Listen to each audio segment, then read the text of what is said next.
হরে কৃষ্ণ। জগন্নাথ দেবের স্নান যাত্রা সমাপ্ত হয়ে গেছে। এখন জগন্নাথ দেব জ্বর লীলা করছেন। তো এই যে 15 দিন স্নানযাত্রার পর জগন্নাথ দেব 15 দিন অন্তরালে থাকে, নিমের পাচন সেবন করেন।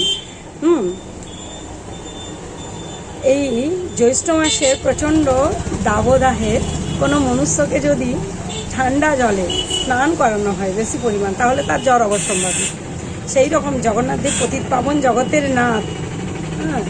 তো উনি জ্বর লীলা করছেন, ওনার একটি মধুর লীলা এটি।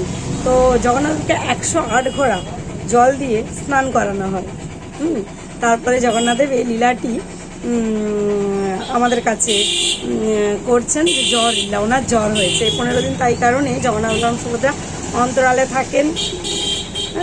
আবার জগন্নাথ দেবকে দেখতে পাওয়া যাবে ওই রথযাত্রা মহোৎসবে, রথে চড়ে। তো আমরা সেই অপেক্ষায় এখন দিন গুনছি জগন্নাথ দেবের কবে আবার দর্শন পাবো। পতিত পাবন জগন্নাথ দেবের জয় হোক। জয় জগন্নাথ বলরাম সুভদ্রা মহারানী কি জয়। হরি বল।